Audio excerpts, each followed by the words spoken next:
Okay, let's just resume our reading of the book, The Life of the Common Buddhist Text, on the line, the Life of the Historic Buddha, L.36. Okay.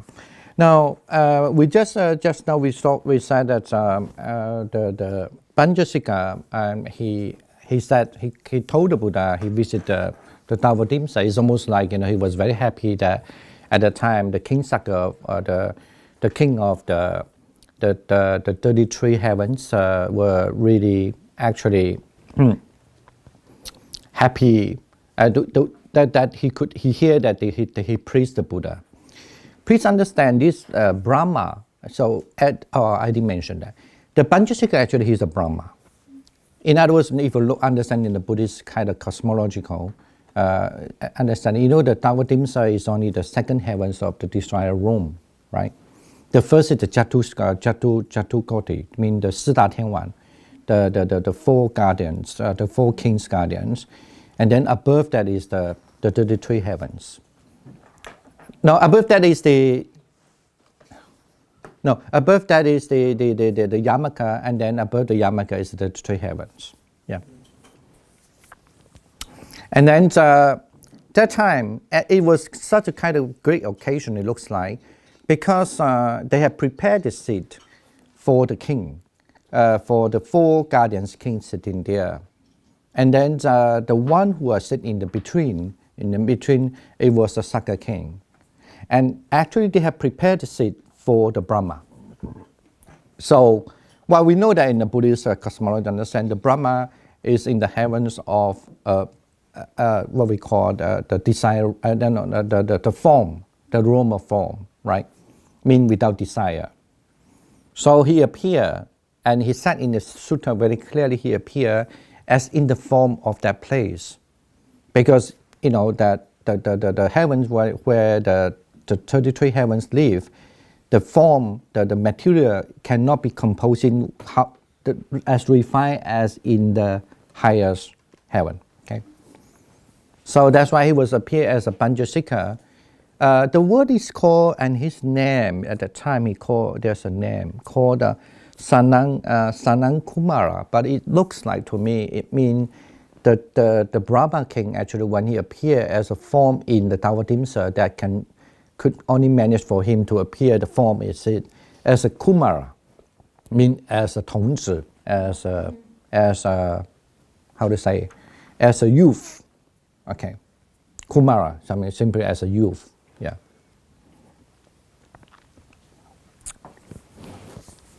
So that's why he report back to the Buddha what he was heard, and but actually there was still certain conversation going on there also. I like to say that because it had to do with some of my what we are doing here also. So actually this is a very, very long sutta. The sutta is mentioned about when the Buddha before he attained enlightenment, he was a son of the kind of like a counselor to the king.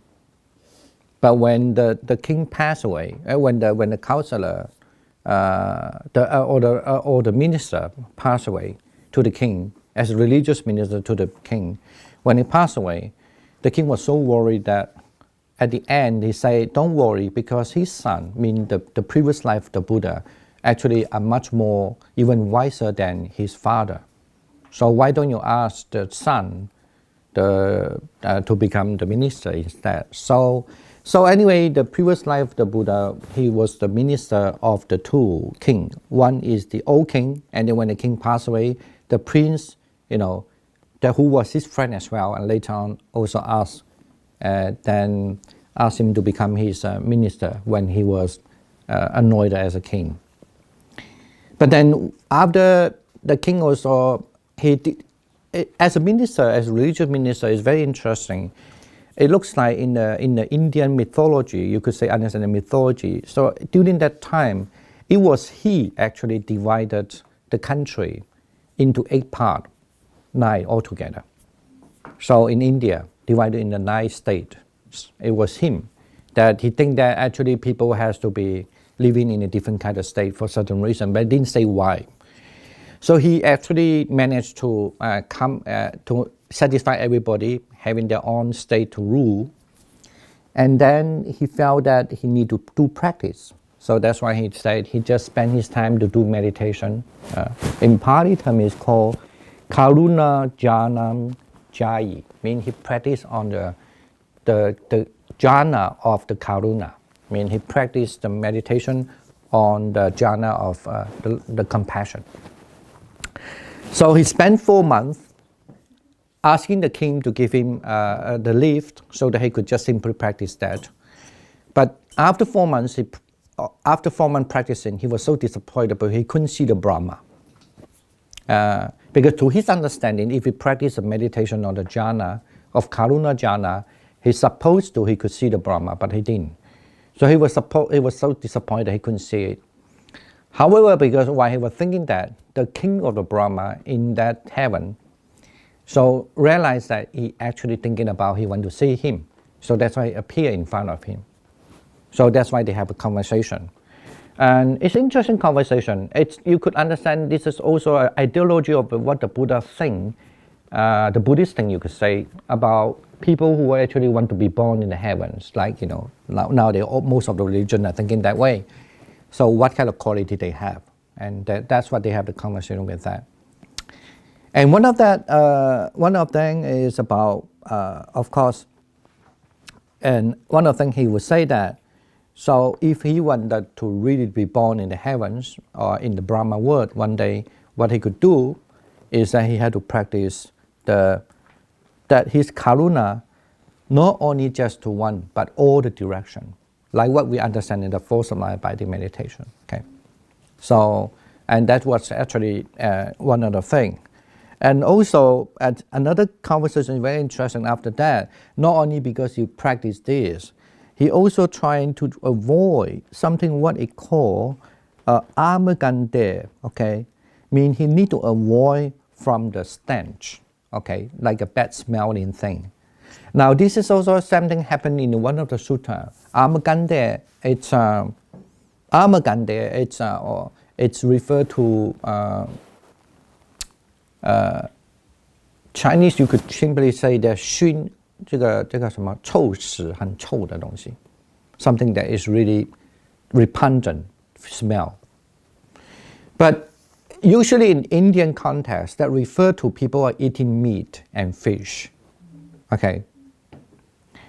This also happened in the one sutta, the Amaganda Sutta, say that very clearly about that, about eating the meat and fish.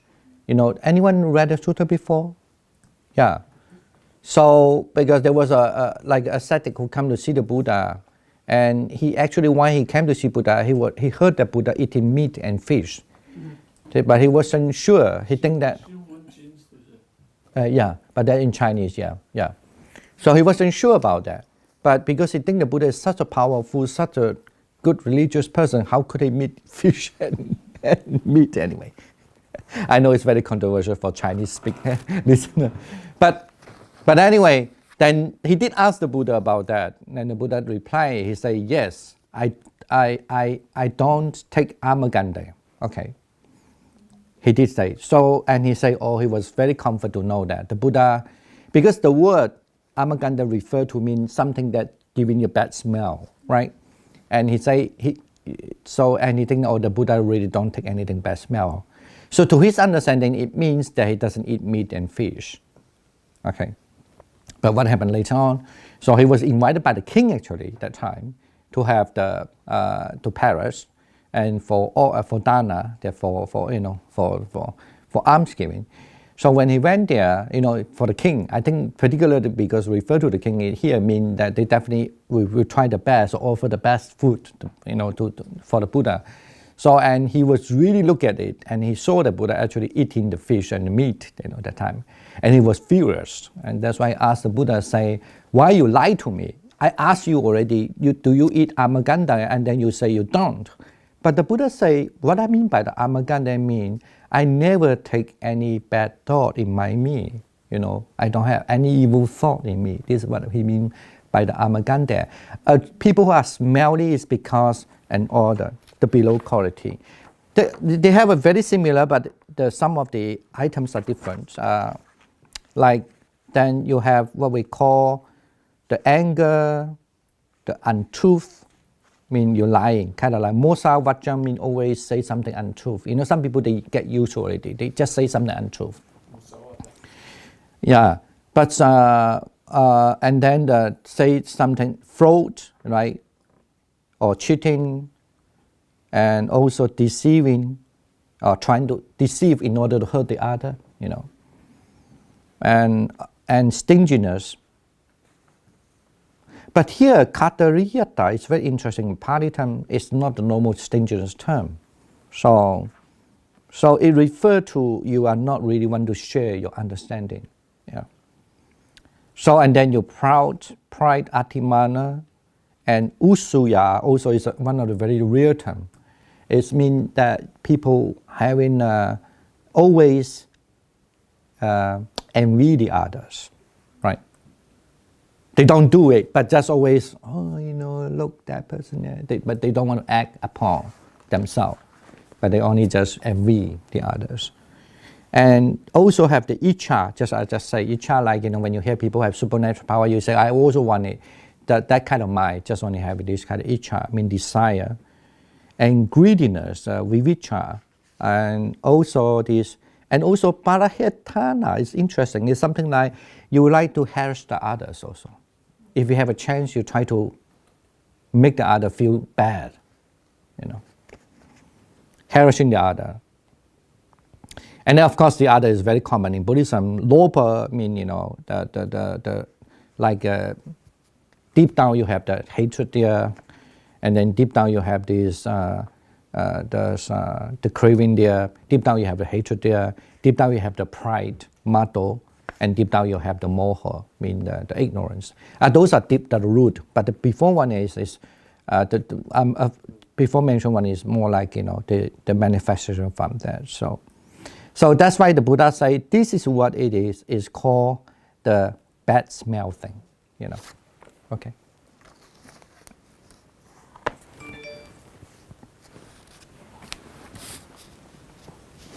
And later, let me finish this, and we can have a little discussion. And later, actually, the Brahma, this is what that time when he was practiced, he met the Brahma, okay, and then and when he asked the Brahma, what does it mean by the bad smell? This is what the Brahma told him, okay. Right. No, actually, no. I shouldn't say the Brahma told him. When they asked the Brahma what it is, the Brahma, before the Brahma answered that, the Buddha asked, does it refer to this? Sorry, the Brahma didn't say him, but he kind of like, how to say, echo with the Brahma saying, this is what does it mean by the bad smell. So the list I just mentioned, you know, is actually, he said it again. When he was ascetic that time, so he said that again. But you know, from here we know that the sutta is very clear. Even in that sutta, it's so clear that the Buddha have actually, even in earlier time, not unlike like Indian thinking that they must be vegetarian. So even it showed that even during the Buddhism long ago, so he actually even having the idea, the same idea like that. So what mean by the bad smell is about the person when the mind is not pure, when they have those kind of bad qualities, you know. That means they're smelly.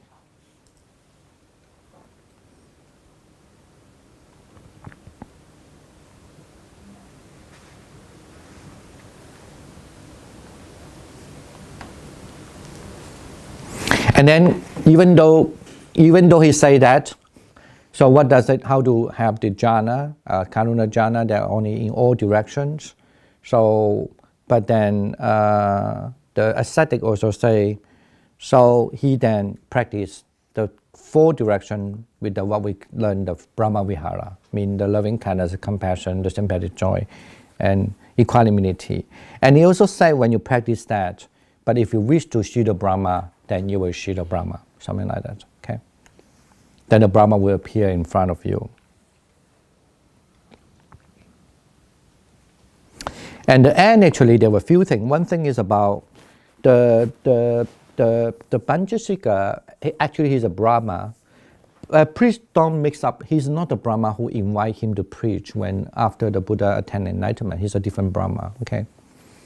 And this Brahma, when he was appear as a youth body in the 33 heavens, so, and then he appeared as a kind of musician body in, well, depending on how to translate the word Panchasika, usually we translate as a musician, but that it doesn't mean, maybe it means that he dressed very, like very colorful or something like that. So he appeared as like that, but he's a king, he's a Brahma king. And he said, do you remember that, what you did in the past, what that happened? So that how did you be born there, how all these kind of things happen? He asked the Buddha. Remember, he came to praise the Buddha and saying that the king in the 33 realms praised him because of those 8 qualities, right? So he said, do you remember that even in the past you did that? So he replied to Buddha, yes, I remember. So I know. So in other words, it's a kind of like, in the past even you saw me while you will practice your meditation when I was a Brahma at the time, you know. So do you remember? He said, I did remember. He says, that's why he says, Sarati tang pavati. He said, yeah. He said, ahang tena samaya. He said, I remember. And then he later also said, it's because of practice of the Brahma. But then, of course, he reaffirmed saying that, but now I have more because now I'm also practice that leading to the Nibbana, leading to the body and so forth. So, you know, I'm go beyond that. So this is what the Buddha told the Brahma. You know.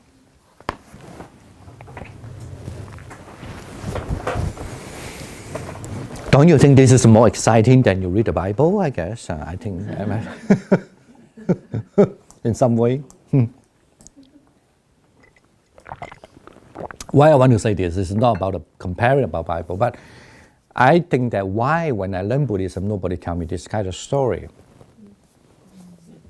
I might not like it, I might like it, but at least I will find, oh, it's like, you know.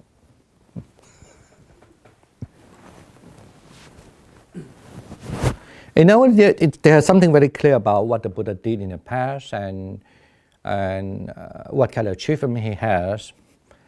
And as well as, even though he had those achievements, being a really minister to the king, that favored by the king as well, even when at the end he decided to left and practice 7 years because it's only for the Brahma Vihara meditation he left that. Before he would just take a leave for 4 months, right? So, but he was wonder why he would just practice Karuna Jhana, is still considered Brahma. So, but he met Brahma at that time. But he realized it's not enough for him. The reason why then he left the kingdom, not being a minister, he said, he told the king, because if I want to stay in there, all this kind of problem, what they were having a conversation, like just now say the pride, the harassing the others' mind, and it could happen. It's very difficult for him if he doesn't live as an ascetic. That's why even the king back him, you know, you could still do it, you know, how long you want, but he left and he became ascetic. Because if you live in that kind of, almost like now you live in the palace or in the politics, that all these problems still is very hard to avoid sometimes, you know, kind of like, yeah, that's what he said. And then he practiced 7 years of the Brahma Vihara, yeah. So with that. So it's also very, it's like, I'm not sure, of course, we don't have further research, but I mean, in the future I will look at it, because like this, in the past when I read it, I never cared about this Brahma Vihara and this. But now, I'm still not yet, but I will try to pay a little more attention. One thing about, does this, why in the first he said he practiced on the Karuna Jhana, but then later why he said 7 years to practice Brahma Vihara? What does it try to tell us? You know, at least when the Sangha decided to keep this text, I compare that in many versions, they are the same. So why does it have an implication that actually the Brahma Vihara, as a Brahma Vihara, is also more like a Buddha kind of understanding also, not just only the Karuna jhana, you know. I have this some question in my mind, you know. Because we now, of course, now we know that the Buddha that teach, that instructed the Brahma Vihara as the compulsory meditation subject, right? For the sake, at least for the community, and especially in the commentary say so, you know. And then, and I mean, why you could just imagine why not just Karuna jhana, right? Yeah. Okay, all right. We have this praise of the Buddha. I would just want to hear what you have any comment and any. Don't say question now. Always asking question. Comment. Any new thought? I do have a question.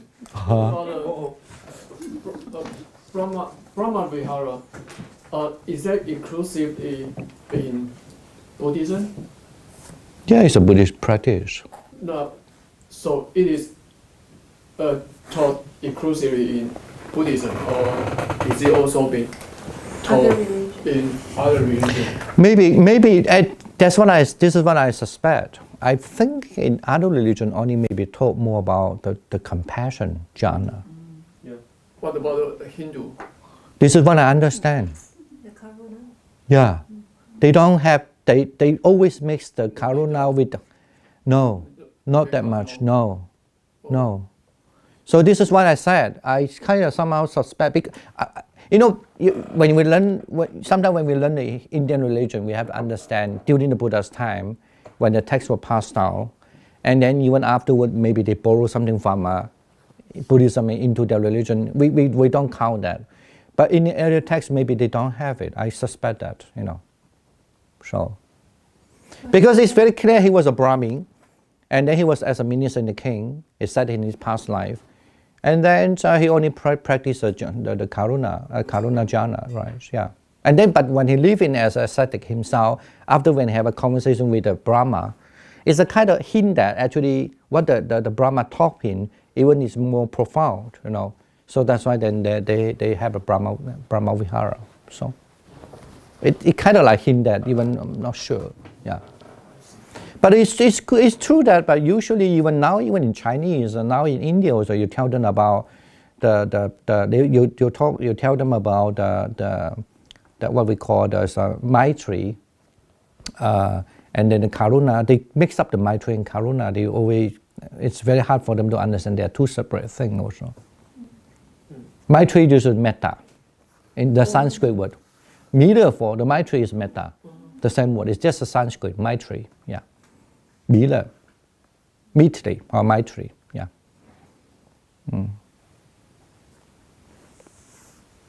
慈是嘛 in Chinese 翻译慈就是慈悲啊，对啊 the Maitri, yeah.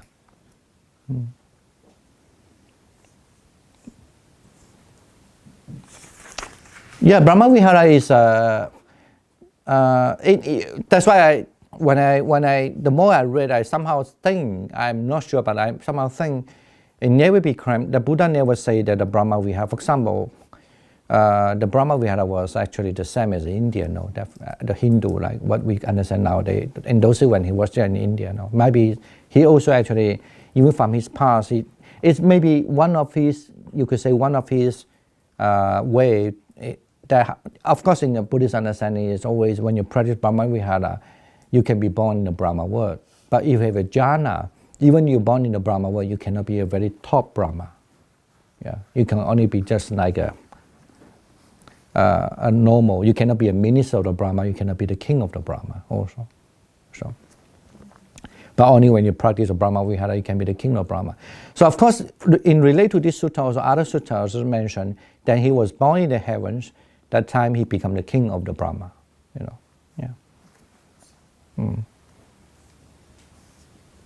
So that's why the Buddha need to have those merit. He was a minister. He's able to rule the country so well that he could actually divide the country into 7, 8 states, including his own the state he lived. I mean 9 states. Yeah. And when he left, everybody would ask him, "Don't leave, don't be a recluse," according to the sutta. He said bye to every king of each state, or you could say that every region of each state, and ask him to leave because he could bring them harmony and so forth. Right? Yeah. Okay, and any other comment? One comment. It is striking to me, this particular excerpt, the final paragraph, that the Saka eventually said, "May this blessed one continue to live long, so many years to come, free from sickness and disease." Obviously an indication that this particular blessed one is immortal. Yeah, in the physical he's immortal. Presumably a human being instead of as a deity. The blessed one means the Buddha. Yes, I know. And oftentimes people miss this particular point. Yeah, the Buddha, when he lived in the earth, he had to face the sickness and disease. And I don't know. Okay. Yeah. Can I say something? Yes. I think even the deities, their life is not permanent. Yeah, it's certainly the life is not permanent. Yes. Yes. No, but here actually he came down to see the Buddha, right? And he asked, he went to just wish the Buddha to be benefit for the many, and then also, that he will live long life and then free from sickness and disease. So I would take it like, let's say if I was really like, let's say I was come from America, now one day I went to Africa, the most poorest place, and the Buddha lived there, and I wish the Buddha be careful not to drink any water that contaminates his physical body, right? Yeah, like that. So definitely, I think this to me when I read this, the statement I would really like. He was come from a heavenly being, but those problems would not easily for them, even though they know they would die. They live billion years, but then when they come to Earth, the Earth is Dangerous. yeah. So like I meet a wise person. I know the situation there, and I say, may you'll be will not get the dirty water to drink and so forth like that. So. But the interesting part is that one cosmos, one galaxy can have only one Buddha. It just is a law. But that's been changed later. In later Yeah, it is. But I remember I remember when, this is why I said, when you do research, also very careful, because one of my friends, when he did the research, and the friend is, he kind of like writing something about, because he's actually trained by the Tibetan Buddhism, and then he kind of like, anyway, there's some perspective, right, like that. So then the Rupa-Gedin supervisor was not very happy. It almost fell his paper, and he was very disappointed. He was very shocked by that. But then, and because like there was a kind of general understanding that everyone can be a Buddha right now, like. But definitely, as I say, it's definitely not from the early Buddhism perspective. It's not, and what we understand as, when I say early, I mean even not in the Chinese Buddhism as well. When you look at the what we call this. Maybe my term is formulative kind of Buddhist understanding. It's never, you can only, one Buddha can only appear in one time. But depend, some people just say one time, that one place, but nobody understands what they mean. But as I say, the original term is mean one, I understand mean the word system, one word system, only one Buddha can appear. And also the same. So that's why in Theravada there's never saying anyone, even they want to say that they become fully enlightened, they would just say they become Arahant. They would never say they become Buddha. No, never. So. There's so many Buddhas in Taiwan now. Because if you look at to become a Buddha, even I'm from a Theravada, when I say Theravada, I mean it's not only Theravada, even the Chinese. If you look at early Buddhism, all the resource. So the same as the Pali also, it's not that easy. It has to be, in the past, he has to be the king of the heaven. Not just a divine being, he has to be, he has to be very, very powerful in many things.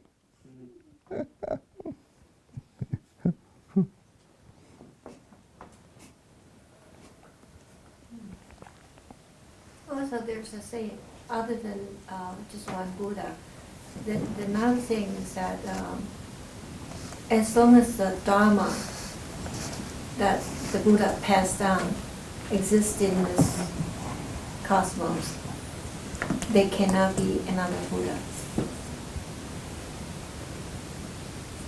The Buddha will only appear after the Dharma totally disappear from the world. Yeah.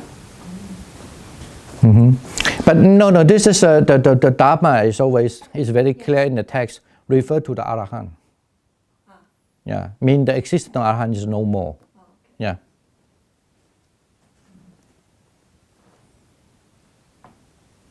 But it's not about the, like you could say, digitalized text or the teachings. Yeah, it's referred to the existence of the Arahant. That's a different understanding. Yeah. The Dharma, it's said very clear, is about the existence of Arahant. Yeah. So that's why I say after 500 years, the Arahant gone less, and then after 1,000 years gone less, and then after 2,000 years is at the end of the period of the Dharma existence. Mean that the Arahant is barely exist. Yeah.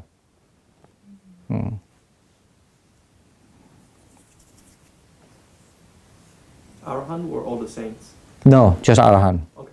Sotapanna, Sakatagami, Anagami doesn't count. Only Arahant. Yeah.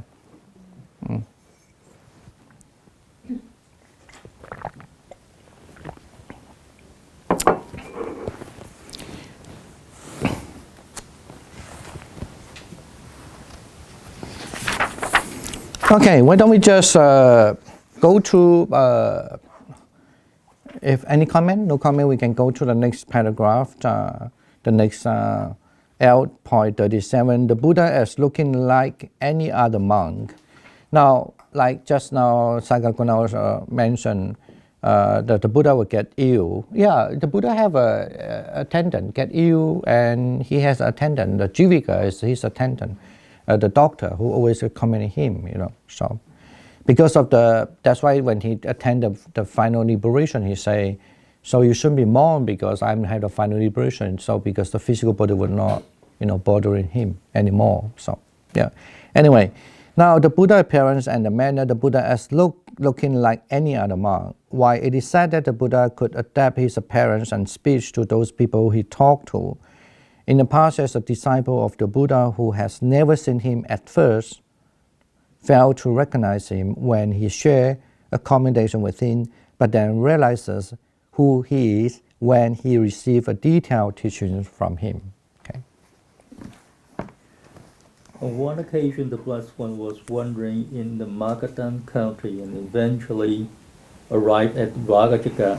There he went to the potter Bhagawa and said to him, Bhagawa, if it is not inconvenient for you, I will stay one night in your workshop. Venerable Sir, it is not inconvenient for me, but there is a homeless one, a renunciant, already staying there. If you agree, then stay as long as you like. Now there was a clansman named Bukkusati who had gone forth from the home life into homelessness out of faith in the Blessed One. And on that occasion, he was already staying in the potter's workshop. Then the Blessed One went to the Venerable Bukkusati and said to him, Monk, if it is not inconvenient for you, I will stay one night in the workshop. Friend, the potter's workshop is large enough. Let the Venerable One stay as long as he likes. Then the Blessed One entered the potter's workshop, prepared a spread of grass at one end, and sat down, folding his leg crosswise, setting his body erect, and establishing mindfulness in front of him. Then the Blessed One spent most of the night seated in meditation, and the Venerable Bukkusati also spent most of the night seated in meditation. Okay, shall we? Next one. Yeah. Then the Blessed One considered, this clansman conducts himself in a way that inspires confidence. Suppose I were to question him? So the Blessed One asked the Venerable Bukkusati, Monk, under whom have you gone forth? Who is your teacher? Whose Dharma do you profess? Friend, there is the renunciant Gautama, a Sakyan, who went forth from the Sakyan clan. Now a good report of that Venerable Gautama has arisen. That blessed one is the Arahant, the perfectly awakened Buddha, endowed with knowledge and conduct. Fortunate one, knower of the words, incomparable leader of persons to be tamed, teacher of gods and humans, awakened one, blessed one. I have gone forth under that blessed one. That blessed one is my teacher. I profess the Dhamma of that blessed one. All right. Yeah. Monk, where is that blessed one, the Arahant, the perfectly awakened Buddha, now living? Friend, there is a city in the northern country named Savatthi. The blessed one, the Arahant, the perfectly awakened Buddha, is now living there. Monk, have you ever seen that blessed one before? Would you recognize that blessed one if you see him? No, friend, I have never seen the blessed one before, nor would I recognize him if I saw him. Then the blessed one considered, this clansman has gone forth from the home life to the homelessness under me. Suppose I were to teach him Dharma. So the blessed one addressed the Venerable Pukasati thus, Monk, I will teach you Dharma. Listen and attend closely to what I shall say. Yes, friend. The Venerable Pukasati replied. Then the Venerable Pukasati, having delighted and rejoiced in the Blessed One's words, rose from his seat, and after paying homage to the Blessed One, keeping him on his right, he departed in order to search for a bowl and robes. Then, while Venerable Pukasati was searching for a bowl and robes, a stray cow killed him. All right. And then. Then a number of monks went to the Blessed One, and after paying homage to him, they sat down at one side and told him, Venerable Sir, the clansman Pukasati, who was given a brief instruction by the Blessed One, has died. What is his destination? What is his future course? Monks, the clansman Pukasati was wise. He practiced in accordance with the Dhamma and did not trouble me in the interpretation of the Dhamma. With the destruction of the 5 lower fetters, the clansman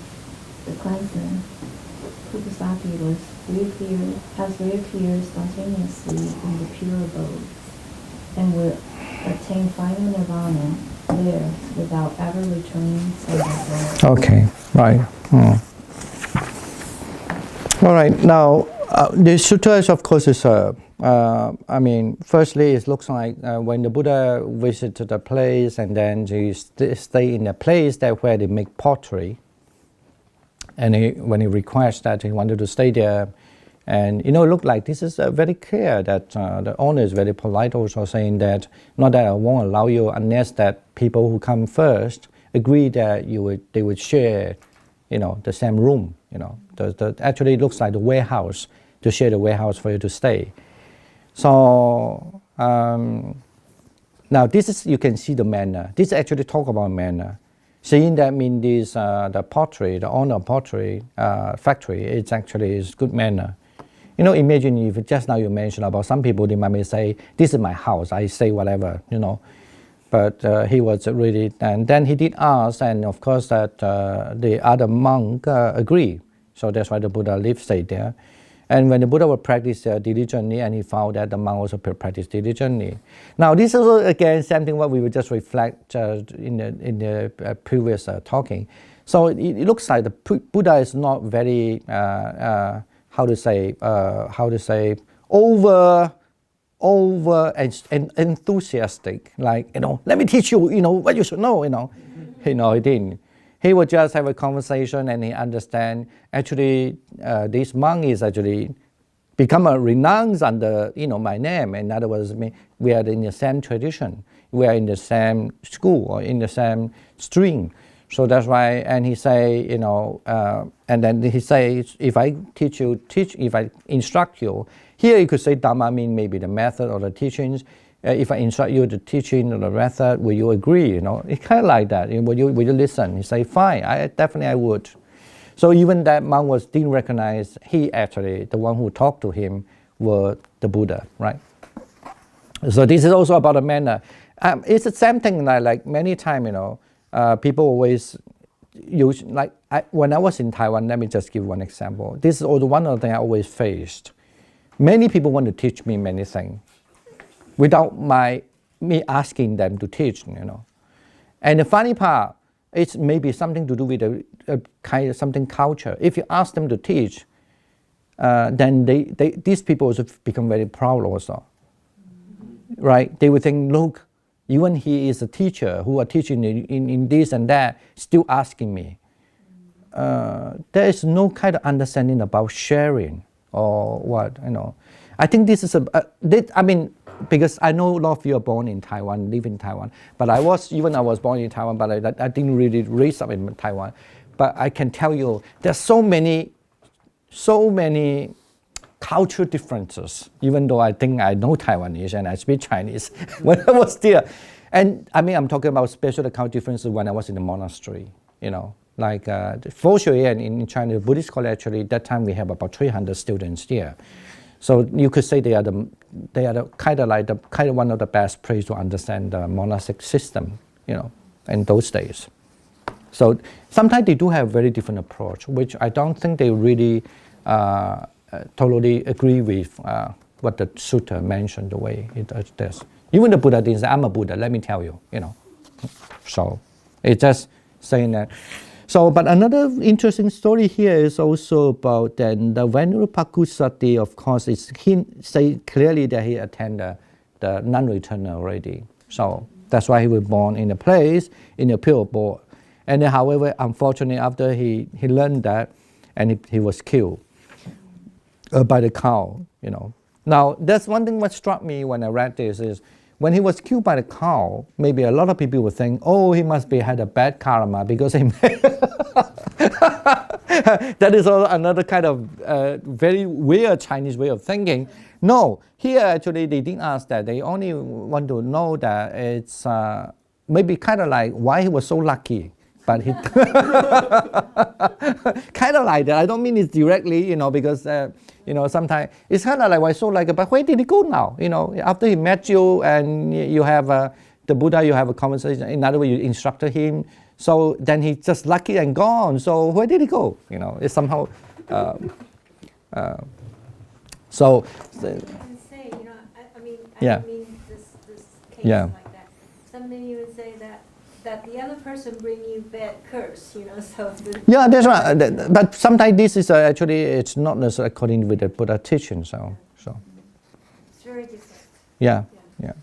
So Yes. I guess his last thought before he died wasn't like, oh my gosh, this cow killed me. No, he won't. No. He here said that already, he's a non-returner already. A non-returner doesn't have anger already, yeah, so. It's like when we learned the death of the Mogulani, he died in a similar situation. Yeah. And a lot of people hear that they got scared because they think, How can Arhan would be even killed? Now this is also interesting. Once I was in one of the conference. This is just a story when I was in Taiwan, and then for somehow one of the monks was mentioned in the public with all the doctor and nurse below, and he said, "Look, even the Hinayana monk, like Moggallana, he was killed by the mob. Mob killed them." So he hinted kind of like he was very unfortunate. He was killed by that. So because he's a Hinayana, he's not like a Buddha. It's kind of, I was like, he didn't say it that way, but the way he sounded, but I don't want to say the long story because the whole thing is a long process was there. After when I mentioned something, and then suddenly I don't know why I want to mention, because I was wearing a monk robe like this, right? So, and then when he claimed that, I was like, this is not a time about the Hinayana or Mahayana. And even what the point is, what I want to say is, the main thing is actually how different they think about something. But it's very clear about the Moggallana case, say that because in the past, one of his life killed his parents. That's the reason why he must, even though he be Arahant, before he really have the Nibbana complete, what we call the Nibbana, so he have to, some fruit he about to be ripe, about to be ripened. Some you can escape, kind of like, when I say escape, is some you can, don't, because it's not a huge commitment, that did the wrong thing, but if he did the big crime like killing the parents of Buddha and so forth, then he bound to have to ripen before he become Arahant. Well, not before he really complete, like pass away, attend the Parinibbana, yeah. I've heard a different story about why he had that final situation. Is because he had killed some prostitutes with his friends in his past life. I think his parents. He didn't kill his parents, but he wanted it to have somebody kill his parents. And the parents didn't die because he regretted anyway, I don't remember, yeah. Okay. But if you just kill one person, that he has to, maybe. And this person become a really severe. She's always looking for revenge. Okay. All right. But I'm not sure, why it's a different version of the story. Well, maybe I was wrong. I remember he wanted to kill a parent. I thought he really killed it, but I don't know. I don't. Yeah. Okay. Okay. We have only 1 minute. Any comment? Very interesting story. Which one? The one that you told about his past life. Whose one? The Brahmins who went to, who was the minister, and then. Yeah, I mean, given that when I was in Sri Lanka, when I was in Theravada country, I have to say I never interested in that also. You only think about Nibbana all the time. But when you live in America, not in America, when you start to live in England also, people start to talk about the divinity, right, in their religion. But I started to remember I read many things about divinity as well. And of course, it's also still believe in meditation, you could see something about divinity. But it's like, why nobody really mentioned about those things? Yeah, so. And as I say, in the West, sometimes the Buddhism is portrayed. Some people would not be wanted to be a Buddhist if you overemphasize on this part as well, because that's why they don't want to be in religion. That might be one of the great tendency why when those people who are kind of like kind of abdicate from their believing system and then into Buddhism, they tend to ignore all this part. They just want something about meditation is good for your mind, and they don't want to believe in anything else, and even some past life is not related, and so forth. I think it's a little contradictory in this attitude in supernatural power in this sutta compared to the previous one. Why? Because according to the previous sutta,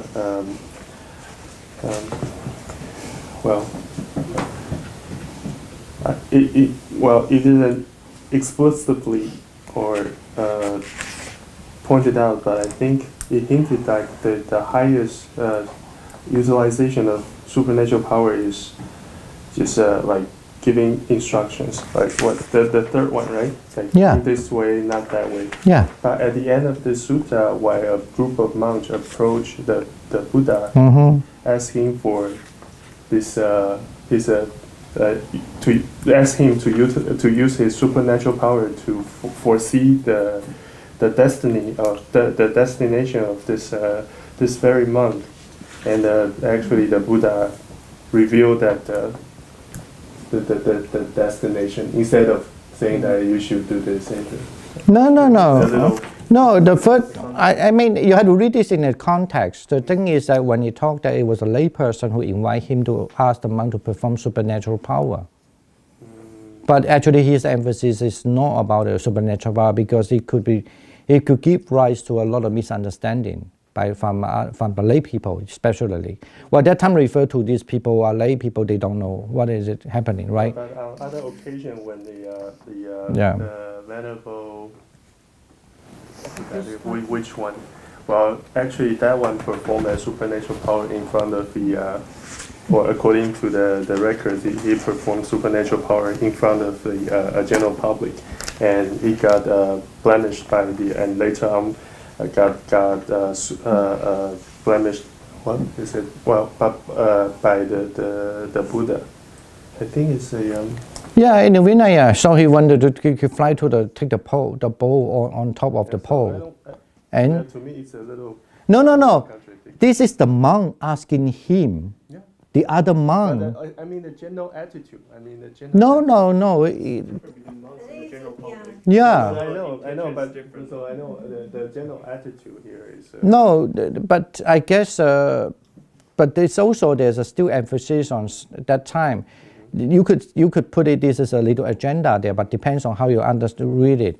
But certainly at that time, everybody in the monkhood there, of course, everybody was thinking about, whether they have attained any kind of sainthood, right? So this is what he was saying, why he was killed by that time. Okay. So and then the Buddha mentioned actually he was born in that place. I don't see any contradictory to me. I'm not sure the answers question is where. He's not saying that to tell everybody now, let me tell you everyone here. So this is a certain monk come to ask him this question. He's not programmed in the public saying, he was killed. So yeah. Said the attitude. I didn't say it. I said the attitude. So and also I don't know why these monks couldn't identify or the Buddha when he saw him. If the 32 marks are so obvious as proclaimed in Sound of the Sutta, like this venerable Pukusati. When We don't know. Maybe the monk was suspect, but maybe you could say the monk was so eager to practice. They just know there's a monk there. He didn't even look at it. It's always believed in the Buddhist story saying that. It's always believed that in the Buddhist story saying that when you practice, sometimes people who live you 3 months, you don't know how they looks like even. So it's like yes. Because it's dark, it's evil. No, I don't think dark is the main reason. Definitely means the other monk is not actually, he doesn't have the mind to want to, like he's working very hard. He doesn't even think, who is the one I want to make a friend, whether he will give me benefit. Let me just talk to him, know him well. He doesn't have that. No, yeah. By the time he saw this. No. This.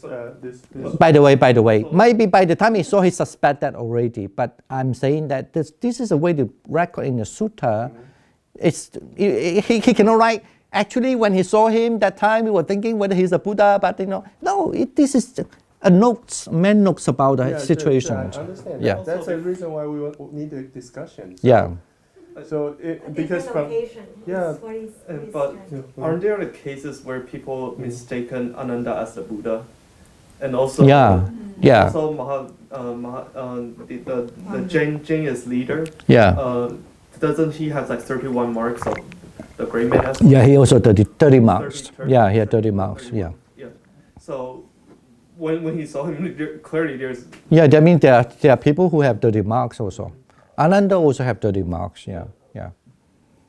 So, and the 2 marks usually you cannot see. What is another one? One I know what is it. About the organ, what is the other one? Tongue. The tongue, yeah. The tongue. The 2 marks they don't see usually. The tongue, they say that the tongue, they can spread the tongue that cover the face. And the other is the male organ, yeah. Yeah. I have a question. Yes.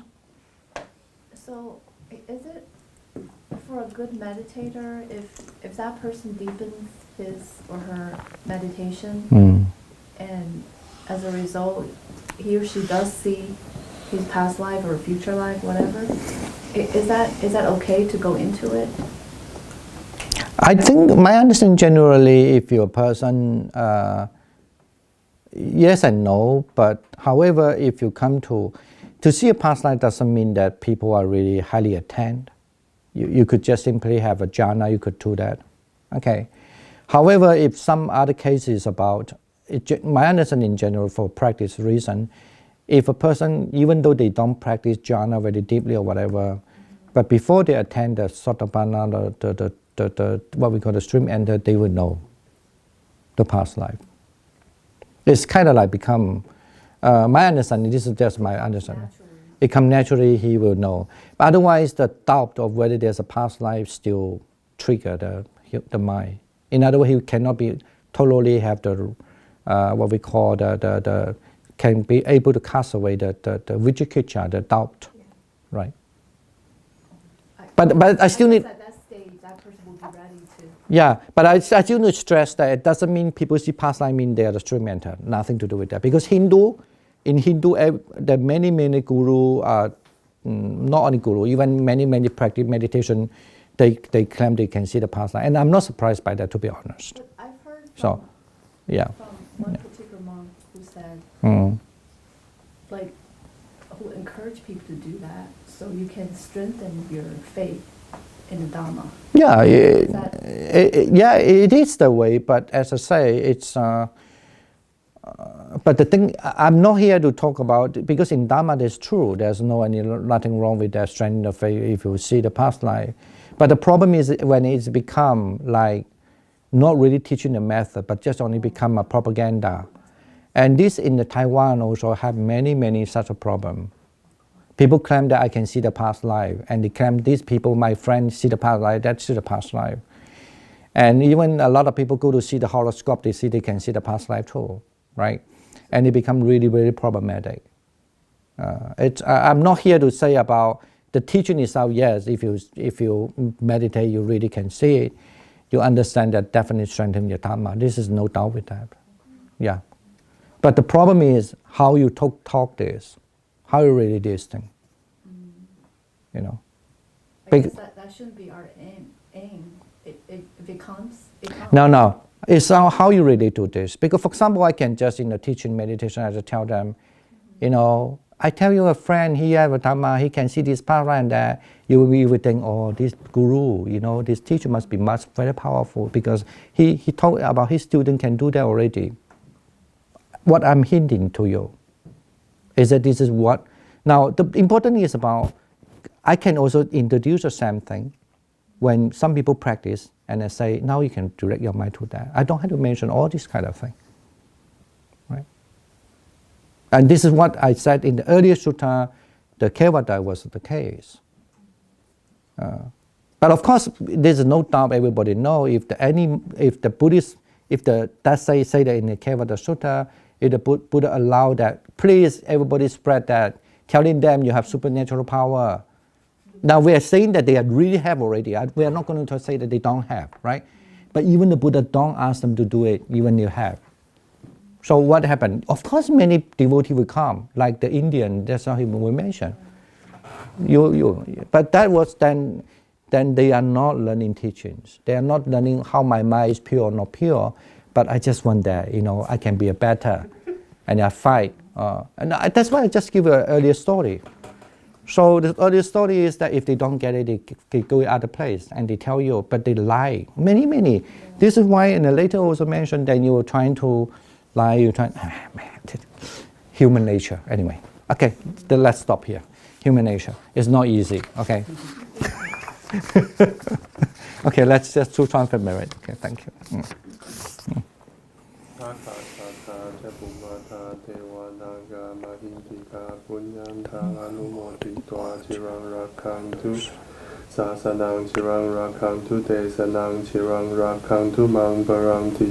Okay, sadhu.